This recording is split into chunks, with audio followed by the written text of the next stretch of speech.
कभी कभी होती है। मैं बुद्ध की मजबूरी सोच के परेशान होता हूँ कई बार, और फिर मैं सोचता हूँ कि काश ये शोधरा जैसा व्यक्तित्व सबका होता। बुद्ध की रियल कहानी क्या है शायद किसी को नहीं पता। मैं जिस कहानी की बात कर रहा हूँ, मैथिली शरण गुप्त नाम के एक बड़े प्रसिद्ध कवि ने यशोधरा नाम की पुस्तक में वो कहानी लिखी है, भूमिका में जिक्र किया। बुद्ध बचपन से ही थोड़े से वैरागी किस्म के व्यक्ति थे। उनकी कुंडली देख के एक ज्योतिषी ने बताया भी था। माता पिता बहुत परेशान थे, शुद्धोदन उनके पिता का नाम था। माता पिता ने बहुत कोशिश की कि इस बच्चे का मन विरक्त ना हो। अच्छा महल बनवाया, सारी सुविधाएं दी। जैसे ही बुद्ध थोड़े से किशोरावस्था में आए, उस समय की दुनिया की सबसे खूबसूरत महिला से, लड़की से, यशोधरा से उसकी शादी करवा दी। यशोधरा के पिता ने काफ़ी एग्जाम लिए बुद्ध जी के, वो सारे एग्जाम में पास हुए, तब जाकर शादी हुई, ऐसे नहीं हुई। शादी हुई तो बुद्ध भी ठीक था, रमे रहे उस जीवन में। बेटा हुआ उनका राहुल। अब बुद्ध की विरक्ति का भाव बढ़ता जा रहा था। 29 साल की उम्र के आसपास ऐसा हुआ कि उन्होंने एक मृत व्यक्ति को देख लिया, एक बूढ़े को देखा, एक भिखारी को देखा, एक बीमार को देखा। विरक्त हो गए और उनका मन हुआ घर छोड़ दूं, ज्ञान की खोज में चला जाऊं।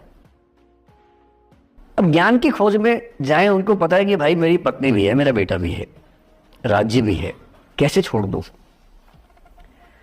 छोड़ना जरूरी है। अंदर की आवाज है कि छोड़ो, तुम इस चीज के नहीं बने हो, तुम्हारा स्वधर्म कुछ और है।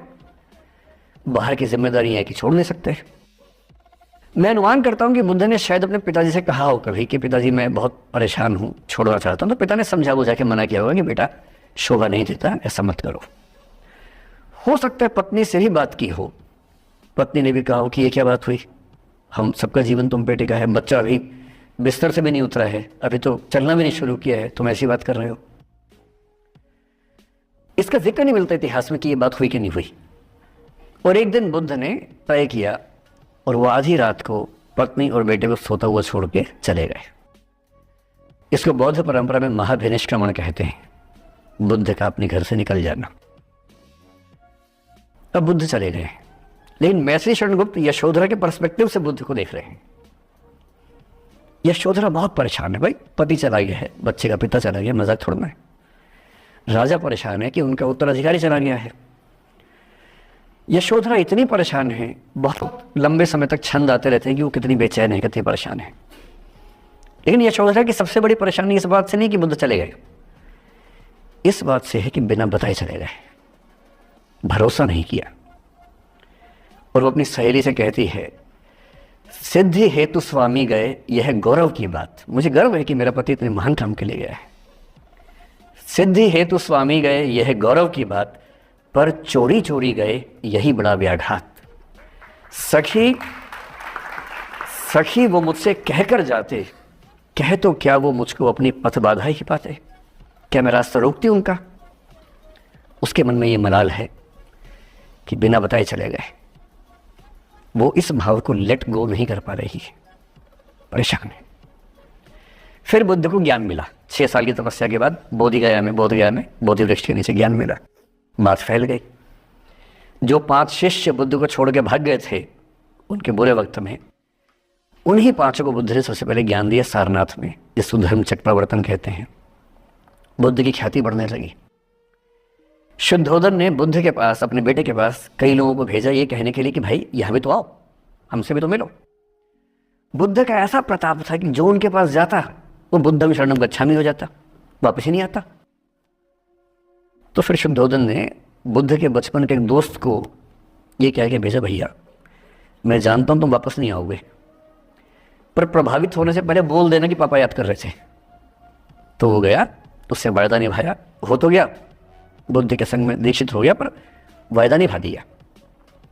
तो बुद्ध ने कहा जरूर जाऊंगा, पिताजी के आगे तो जाऊंगा ही जाऊंगा।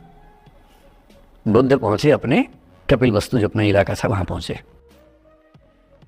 पूरे कपिल वस्तु में, नेपाल सिद्धार्थ नगर से नेपाल जाएंगे तो नेपाल बॉर्डर पे कपिल वस्तु है। मैं देखने गया था वो जगह जहां बुद्ध पैदा हुए थे, बड़ा सुंदर स्थान है, आप भी जाके देखिएगा भी।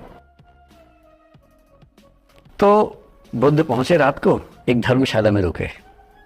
अब वहां हल्ला मच गया कि राजा का बेटा धर्मशाला में। बुद्ध ने कहा भाई मैं देखो राजा का बेटा बन के नहीं आया हूं, मैं बुद्ध बन के आया हूं। सुबह उठ के भिक्षा मांगने लग गए उस इलाके में, अपने ही पिता के राज्य में। पिता ने सिर पीट लिया कि भाई क्या कर रहे हैं। फिर बुद्ध ने सूचना भिजवाई कि मैं बुद्ध हूँ, बेटा हूँ संयोग से, ठीक है, मैं आ रहा हूँ मिलने के लिए, पर मैं बुद्ध होके आया हूँ, मेरी चर्या है, नियम है, मैं भिक्षा से ही जीवन जीता हूँ अपना। ठीक है, पिताजी ने कहा चल कोई बात नहीं। फिर बुद्ध गए पिता से मिलने, पिता से मिले, सबसे मिले, भरी सभा में, लेकिन यशोधरा नहीं आई मिलने के लिए, लेट गो नहीं कर पा रहे थे। उसके मन में दर्द था, छुप के क्यों गया, बता के जाता। बुद्ध ने पूछा पिता से कि यशोधरा कहाँ है, तो बोले कि वो कह रही है कि अगर बुद्ध मिलना चाहेंगे तो खुद ही मिलने आएंगे मुझसे, मैं क्यों जाऊंगी भाई, आत्मसम्मान भी तो कोई चीज़ है, मैं क्यों मिलने जाऊंगी। तो बुद्ध मिलने गए। सोचिए कमरे में यशोधरा बैठी है, राहुल साथ में। अब राहुल थोड़ा सा बड़ा हो गया है, 6-7 साल का है। बुद्ध गए हैं। अब आपके मन में आ रहा है कि बुद्ध वहां जाके बोलेंगे सॉरी मैंने गलत किया, I hurt you, I really feel sorry. Buddha है वो बुद्ध, वहां जाके क्या बोल रहे पता है, भिक्षाम देहि, भिक्षा दो। और यशोधरा कितनी महान महिला रही होगी, उसने अपने बेटे का हाथ बाप के हाथ में दे दिया। लेट गो का इससे महान उदाहरण दुनिया के इतिहास में नहीं है कि चलो आखिर तुमने आके झुक के कुछ मांगा तो सही। उसकी जितनी ईगो थी, अहंकार था, सब विगलित हो गया। और जो औरत परेशान थी कि मुझसे बिना बताया गया, उसने अपने बेटे को दे दिया कि इसको लेके जाओ, क्योंकि मैं जानती हूं कि तुम महान काम कर रहे हो, और तुम महान काम कर रहे हो तो मैं क्यों बीच में आऊंगी भाई। मेरा पति महान काम कर रहा है तो मुझे खुशी होनी चाहिए, और तुम्हारी उस खुशी में मैं क्यों पीछे हटूं। बस मुझे भरोसे में लेके जाते तो और खुश होती।